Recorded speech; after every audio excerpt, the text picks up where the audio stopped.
Toujours dans le cadre de la comptabilité analytique, je vais vous donner un exercice par rapport au coût de production pour mettre en application les notions liées au coût de production.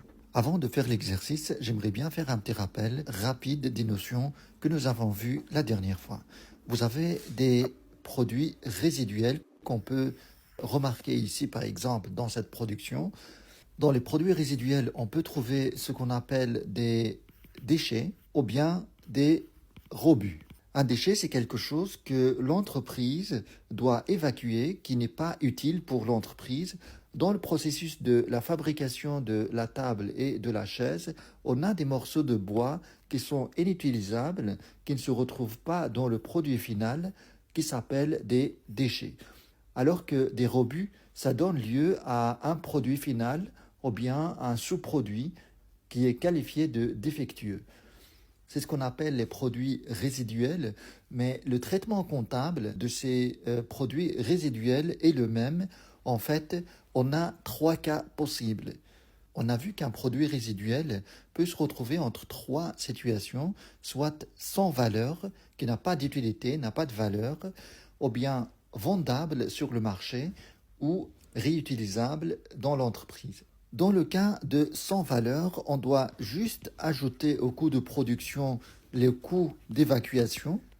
Si l'évacuation ne coûte rien à l'entreprise, eh bien, ça va être un coût qui est égal à zéro. Dans le cas où l'évacuation coûte de l'argent à l'entreprise, cet argent-là, ou bien ce coût-là, doit s'ajouter au coût de production. Et puis, les produits résiduels peuvent être vendus sur le marché, soit avec transformation,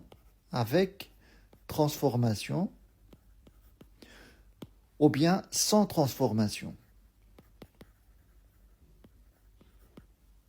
Dans les deux cas, on doit réduire notre coût de production en déduisant le prix de vente sur le marché de ces produits résiduels vendables.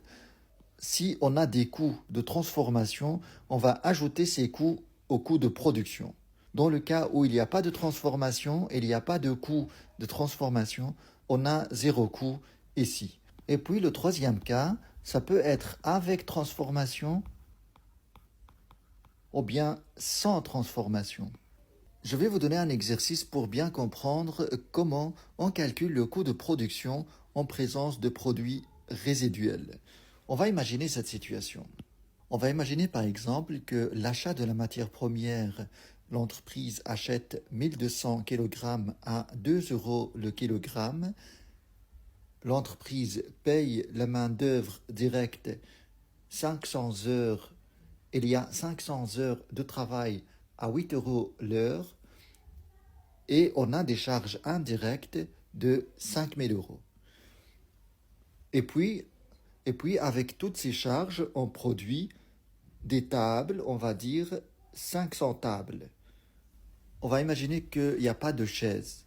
Et dans cette situation, vous avez par exemple l'information suivante. La transformation du bois entraîne deux déchets.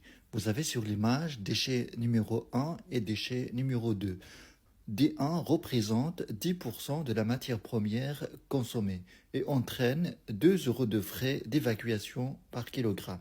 Donc vous avez ce D1, ce déchet-là, représente 10% de cette matière consommée, c'est-à-dire de 1200 kg consommés. Et D2 représente 13% de la matière première consommée est vendu à 1 euro le kilogramme. Donc D2 que vous voyez ici représente 15% de ce qui est consommé comme matière première. Et ce D2 est vendu sur le marché à 1 euro le kilogramme. Voilà l'exercice et maintenant ce qui est demandé c'est de calculer le coût de production de chaque table que vous voyez ici. Pour calculer le coût de production, on doit compléter un tableau. En comptabilité analytique, on a ce tableau-là. Vous avez d'abord les charges directes. Dans les charges directes, on a le coût d'achat de la matière première et la main-d'œuvre directe. Et dans les charges indirectes, on a le coût de production. Pour les déchets, il y en a deux dans l'exercice, D1 et D2.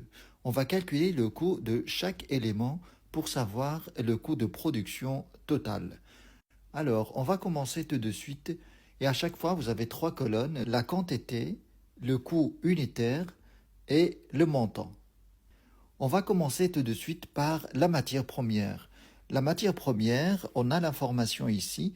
Vous avez 1200 kg à 2 euros le kilogramme. Donc on va juste noter cette information dans le tableau. On va venir à notre tableau.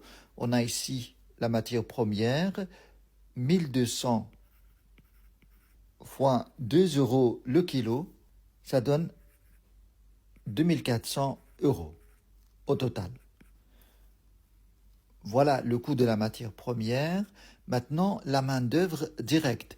La main-d'œuvre directe, c'est les travailleurs affectés directement à la section production que vous voyez sur l'image. On a quoi? On a 500 heures de travail à 8 euros l'heure.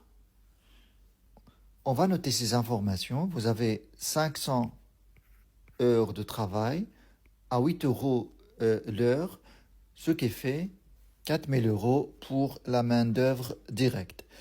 Et dans les charges indirectes, qu'est-ce qu'on a dans les charges indirectes?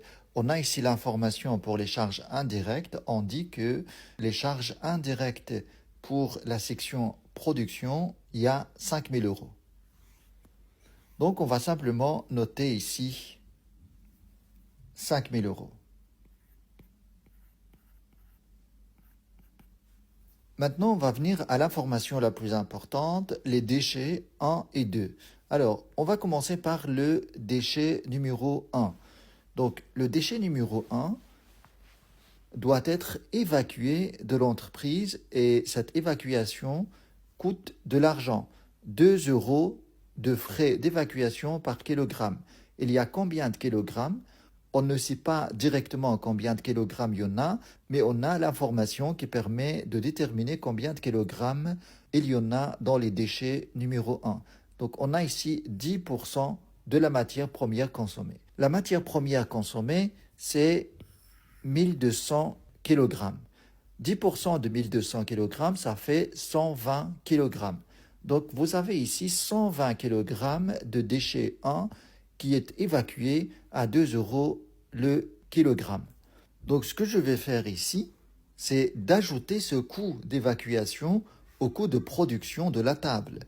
Vous avez ici une quantité de 120 kg évacué à 2 euros le kilogramme, ce qui fait un coût total de 240 euros.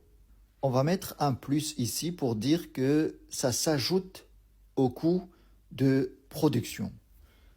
Maintenant, on va voir le déchet numéro 2. Vous avez D2 représente 13% de la matière première consommée, qui est là, 1200 kg, est vendue à 1 euro le kilogramme. Alors, d'abord, on va calculer le 13% de 1200 kg. Ça fait combien? Donc, vous faites 1200 fois 13%, 13 sur 100. On va avoir 156 kg. Donc, 156 kg de déchet numéro 2 est vendu sur le marché à 1 euro. Alors, cette vente-là, ce n'est pas un coût pour l'entreprise, mais c'est quelque chose qui va réduire les coûts. Ça représente une diminution du coût et non pas une augmentation. Donc, vous avez une quantité de 156 kg vendue sur le marché à 1 euro le kilogramme, ce qui fait une valeur de 156 euros qui s'ajoute ou bien qui réduit le coût de production. Et au final, on n'a qu'à additionner les coûts pour savoir le coût total de production. Vous avez 2400 plus 4000 plus 5000 plus 240 moins 156.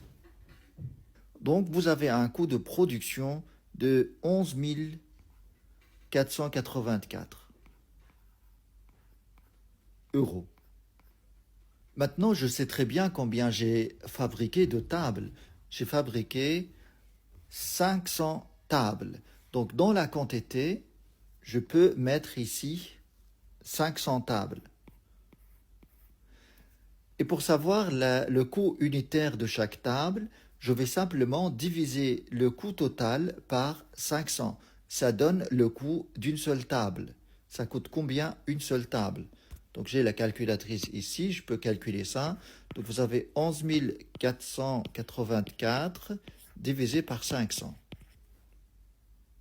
Ça donne un coût moyen de 22,968 € par table. C'est à peu près 23. C'est à peu près 23 € par table. Voilà pour cet exercice. J'espère que ce calcul lié aux produits résiduels est clair pour vous. Merci d'avoir suivi cet exercice et à très bientôt.